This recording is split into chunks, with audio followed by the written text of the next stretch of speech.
Today on What's Next. You gotta look at the victory, not look at your circumstances. So you rise above the circumstances and say, I am gonna be whole, I'm gonna be better. At the age of 95, I feel like I've had an opportunity to do a little of everything. I don't have any secrets, I'm just passionate about what I do.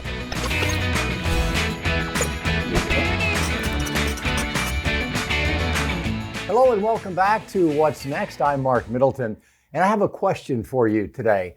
Does passion have an expiration date?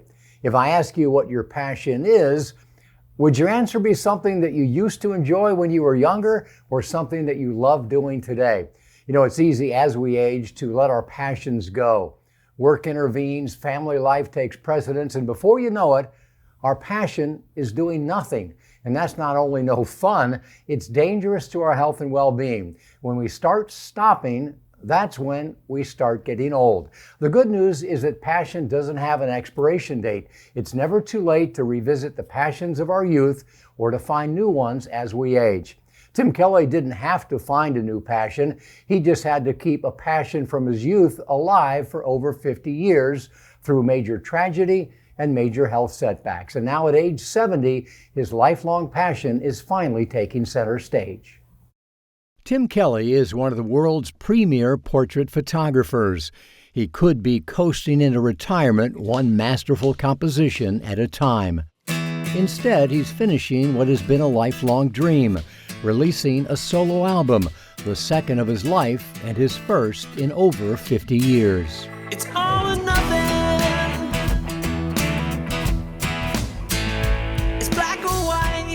Kelly was in a pop band at age 12 and had his first studio recording session at 13. He quickly learned that what he loved most about music was not performing it, but producing it. But when that tape machine came to my room, it was all over. You know, this was where I was going. It's all or nothing. He recorded his debut album at age 19 and got a little radio play, but no big break. Fortunately, he had something to fall back on. If a guitar wasn't in his hands, a camera was, and he not only knew how to use it, he knew how to make money with it. Started right out the gate making a lot of money, you know, just by selling 8x10s to, you know, school kids, sports figures, and the cheerleader that liked the quarterback. I'd take his picture, I'd make her print, sell it to her, you know, and literally by the time I was a senior in high school, I had the nicest car in the parking lot. You know, it was just selling 8x10s. Making music took a back seat as Kelly's reputation as a world-class portrait artist grew. This piece of art will be respected by anybody that doesn't even know who you are, your kids are, whatever. It is something that people must walk up to, and that's because of the detail. All those things make the viewer want to study it, and that's what makes it art. It's pretty much flawless, it's timeless, and it's gonna last. What didn't last were Kelly's joints. In his mid-30s, he was diagnosed with severe rheumatoid arthritis. And they said, well, we want to start replacing your knuckles with plastic, and we want to start fusing your feet together, your feet. I was like, 35 years old. And I'm like, nah, I don't think so, Ironically, his father was crippled by the same disease at the same age and miraculously was healed overnight. One day, he came out of the shower and all of his giant knees and his hands that didn't move were healed. For more than 2 years, Kelly walked with a cane, at times barely able to get around, but eventually he too was miraculously healed. In 1996, he built a bigger home music studio, took on an occasional production project for others, and began working on his second album. But once again, major health setbacks intervened. Mitzi, his wife of 36 years, fought a 4-year battle with cancer before passing away in 2016. At the same time, he suffered a mild stroke that permanently paralyzed and then closed his vocal cords. For years, he struggled to breathe. Then at one time, it was like, I can't breathe anymore, and the ambulance took me away. Surgeons performed an emergency tracheotomy, allowing him to breathe and almost to sing. I know you, but you love me. And sometimes it's hard for me to see the love you have for me. He fell in love with and married Laura Nelson, another singer. With half a voice, his arthritis gone, and a new life partner, he once again committed himself to finishing his second album, a calling he couldn't ignore. I had to do it because the songs were given me, the ability to put them down was given to me, the ability to pay musicians was there. A huge Beatles fan, Kelly mastered his album at Abbey Road Studios in London. He describes the sound as a brand new throwback to the 70s. It has that kind of feel to it, that it's pop. It has guitar-driven, piano-driven, and that's the genre it would fit. It's 100% real music, just like my portraits are 100% real. There's no synthesizers, sequencers, samples, nothing in it. It's just pure musicianship. Through the laughter and the tears, I must go on. 50 years after his debut album, at age 70, he's realized his lifelong dream.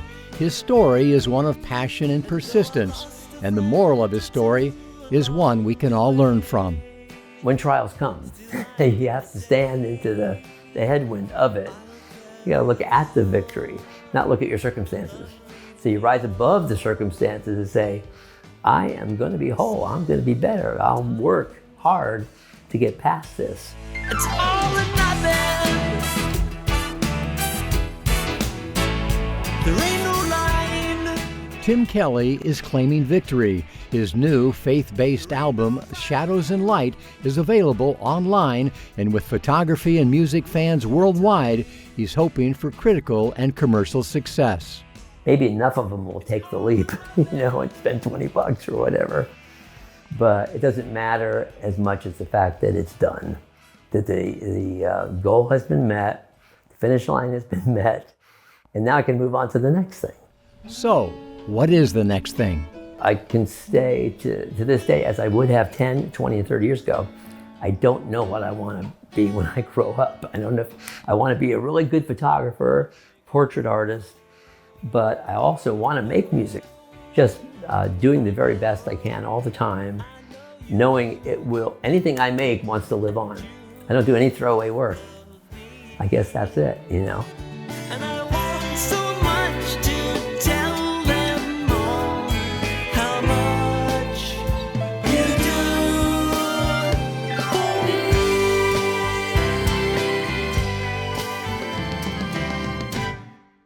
Well, I love what Tim said about moving forward but not knowing what's next. And that's a great state of mind because research does show that people who flourish as they age tend to score high in novelty-seeking behavior.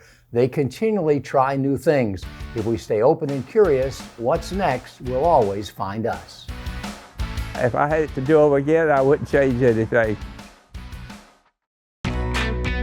Welcome back to What's Next. I'm Mark Middleton. Today we're talking about keeping passion alive as we age.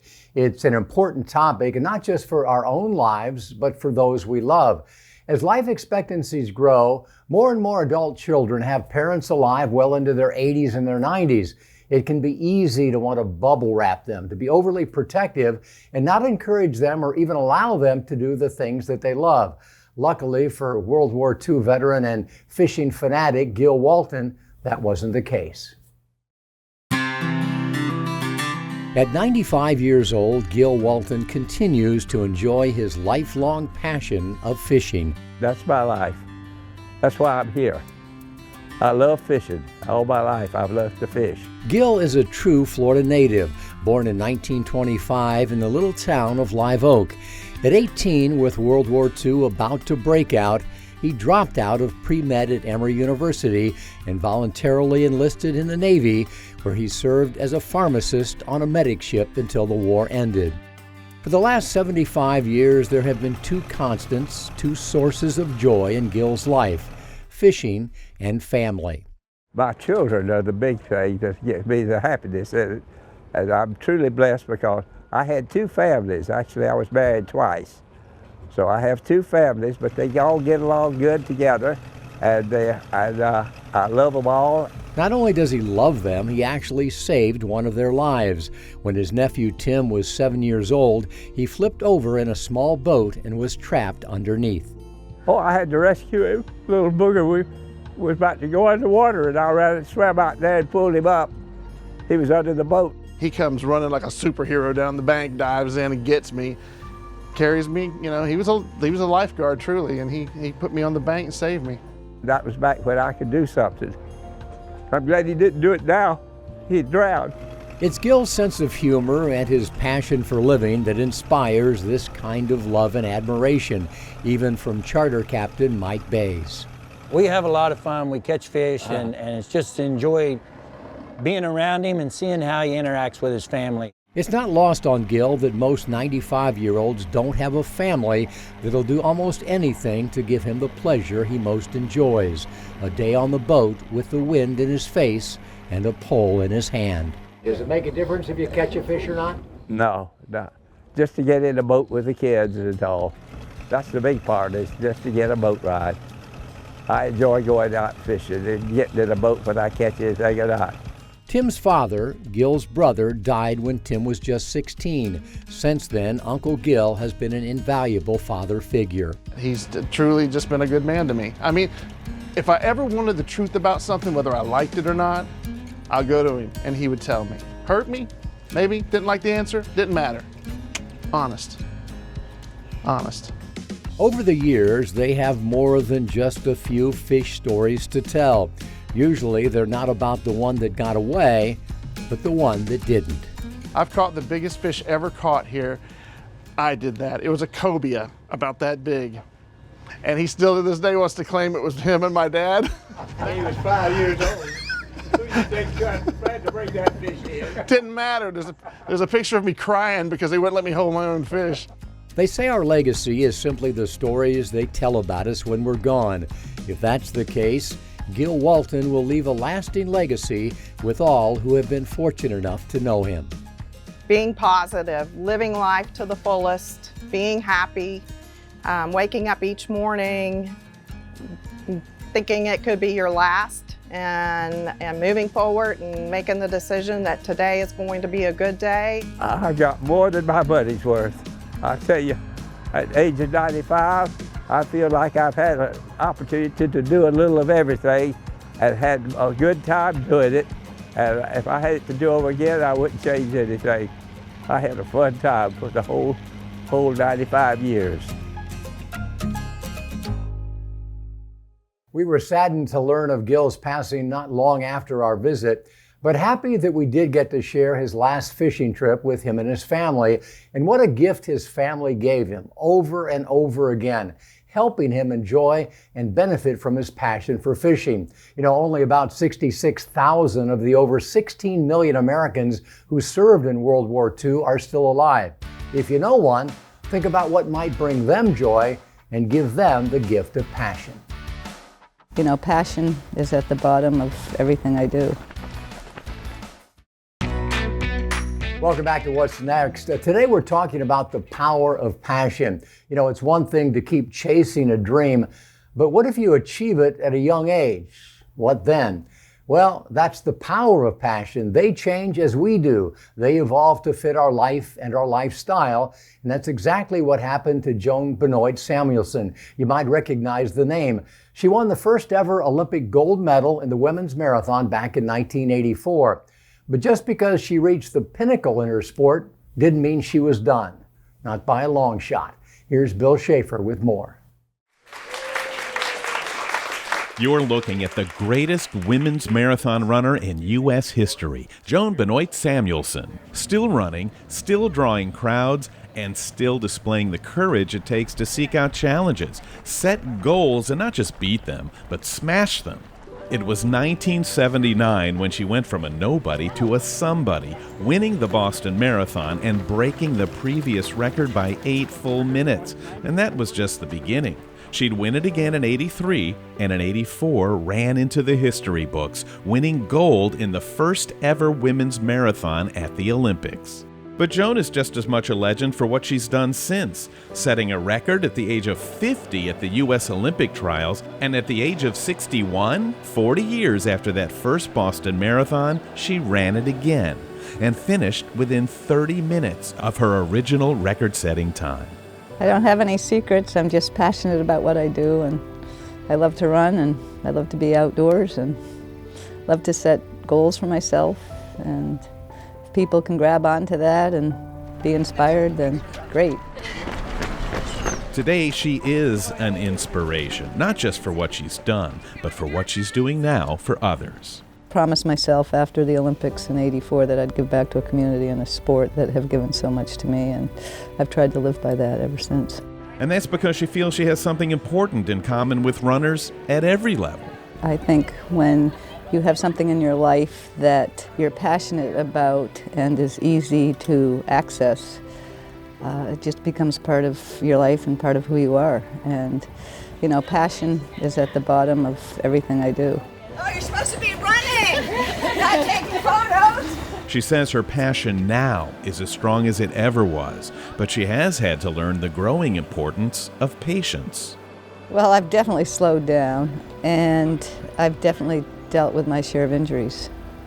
And I've learned to be a bit more patient than I was in my earlier years. And patience isn't always easy, but you know, it's an attribute that's necessary if your heart's in the game. Everywhere she goes, she's asked about the Olympics and those great marathons of the past, and while she doesn't mind looking back, she says she mostly looks forward. Well, history is history. I mean, the future has so much to offer, I think, and to be able to have the desire to set goals and to keep yourself moving forward is, I think, necessary for everyone. There's so many different chapters in your story as to who you are. It's hard to define you. I don't even know who I am. You know, every day is different, and I just have passion.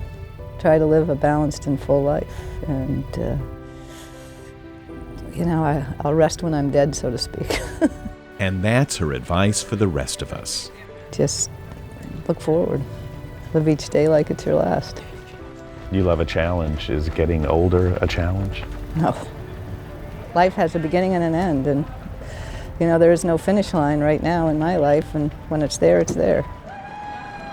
Go Joe! No finish line yet for Joan Benoit Samuelson. She continues to share her passion for running as an author, a speaker, and an inspiration to both professional and recreational runners of multiple generations worldwide.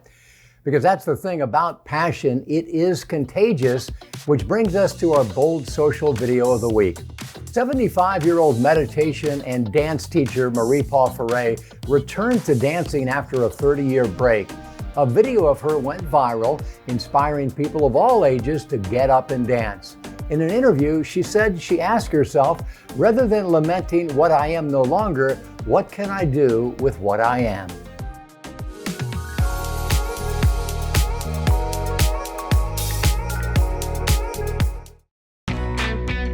Welcome back to What's Next. I'm Mark Middleton. Are you following Growing Bolder online? We've got hundreds of inspiring stories at growingbolder.com and on our YouTube, Instagram, and Facebook platforms. We also love to hear from you on topics like this week's Your Take question. What's something you're passionate about today, and how do you express or experience it? Trish says, I'll be passionate about the washing, then I'll get stuck judging some images for a photography competition. Photography is my real passion. Nancy says, our democracy and no dictatorship. I'm going to protest, posting truth, inviting others to go to protest also. Doris says, I'm going to the market to sell books. I'm passionate about book sales, but I never really thought about how I express or experience it. Our culture does want us to believe that it is too late to try new things, to make new friends, to find new passions as we get older. We begin to fear change instead of embracing it. And as a result, we withdraw. We begin to say no to new opportunities. People who thrive as they age always choose growth over fear. Author, theologian, and civil rights leader Howard Thurman said, "Don't ask what the world needs, ask what makes you come alive and go do it, because what the world needs is people who have come alive." And I'll add that what the world needs is people who are not simply growing older, but are growing bolder. So keep on keeping on, doing whatever brings you joy, whatever makes you feel more alive. And we'll see you again next week.